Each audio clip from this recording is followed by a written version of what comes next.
Hey there, and welcome. Have you ever seen a piece of fabric with these amazing patterns and just thought, how on earth did they do that? Well, today, we're going to pull back that curtain on the incredible art of tie and dye. I'm going to guide you so you can make your very own beautiful designs. Ready? Let's get into it. Yeah, it's a great question, right? I mean, it seriously looks like magic. Just a simple fold and a bit of string.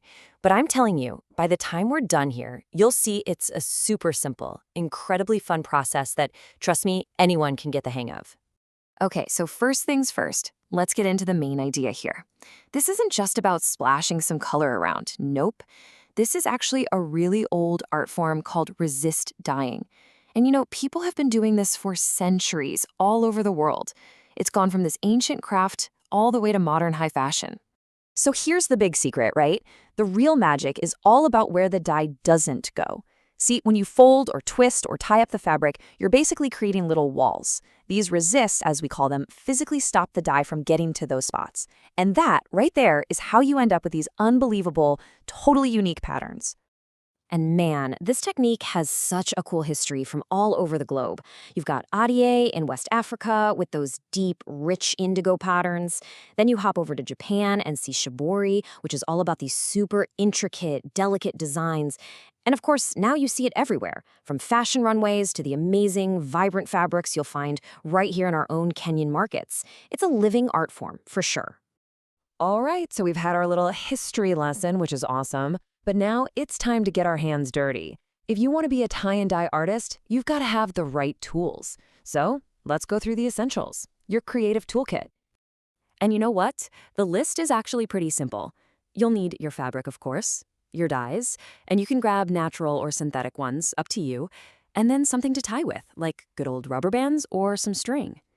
Oh, and please, I am serious about this. Do not forget your gloves. We're trying to dye the fabric, not our hands, right? A couple of buckets, some water, and a bit of a salt solution to help that dye really stick. And you're all set.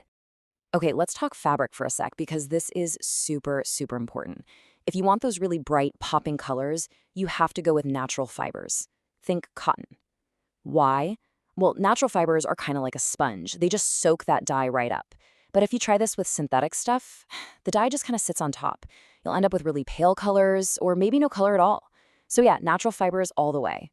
So before you even think about making a single fold or tie, there is one step, one thing that the pros absolutely never, ever skip. This is the real secret to getting that perfect, professional-looking finish. It's what separates the good stuff from the great stuff. And here it is. You have to always wash your fabric first. Seriously. Think about it. When you buy new fabric, it's got all sorts of stuff on it. Starch, chemicals from the factory. A quick wash gets rid of all that junk. It lets the fibers relax and open up so they can really drink in the color nice and evenly. Trust me on this one. It makes a world of difference. All right, our fabric is prepped, it's ready to go, and now we get to the fun part, actually creating the patterns. This is where you get to let your creativity run wild. So let's jump into our very first technique and see how we can turn this plain cloth into something amazing. And we're going to start with an absolute classic, the one everyone knows and loves, the spiral. It is probably the most famous tie-dye pattern out there, and for good reason. It's way easier to make than it looks, and the result is always, wow.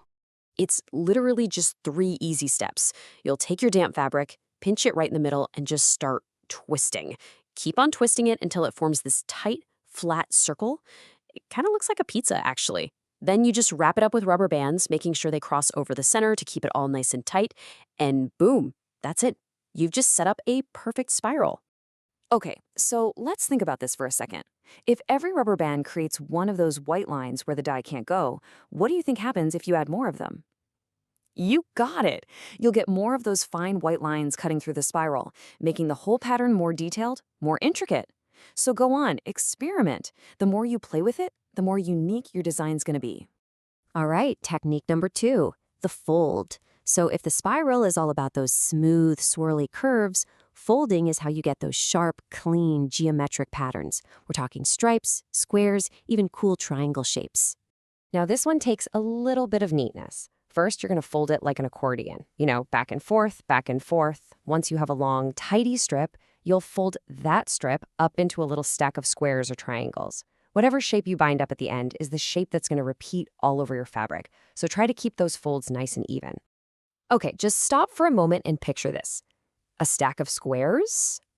That's probably going to give you a really cool grid or maybe a checkerboard effect. But a triangle? Whoa, a triangular fold will give you something totally different, maybe like diamonds or these awesome starburst patterns. So yeah, don't be afraid to try different shapes. You can create so many things with this. And our third technique today is binding. This one is amazing for creating really bold, high contrast looks. Big patches of color next to bright white areas. It's a fantastic way to make those organic, free-flowing designs that look like clouds or waves. So unlike the really neat folds we just did, for this one, you just kind of bunch up parts of the fabric and wrap them super tight with string. Now, the key here is how tight you wrap it. If you wrap that string really, really tight, almost no dye is going to get in there and you'll have a sharp white line. But a looser wrap, that'll let some of the dye sneak in, giving you a much softer, more blended look. And here's another thing to think about. What do you think happens if you use a thick string or even a rope instead of a thin one? Well, a thin string gives you a fine little line. But that thick rope, it's going to block a much bigger area, leaving this bold, wide white stripe in your pattern. So you see, even the kind of string you use can totally change your design. So, we've talked about the history, the tools, and we've gone through 3 basic techniques. And now, it's your turn to create. It's time for you to take what you've learned and put it into practice with your first assignment. So here's your challenge. I want you to take one piece of that pre-washed cotton fabric and use just two of the techniques we've talked about. Maybe you do a spiral on one side and some binding on the other. Or maybe you try mixing folding and binding together. It's completely up to you. The main goal here is just to have fun with it and see what you can come up with.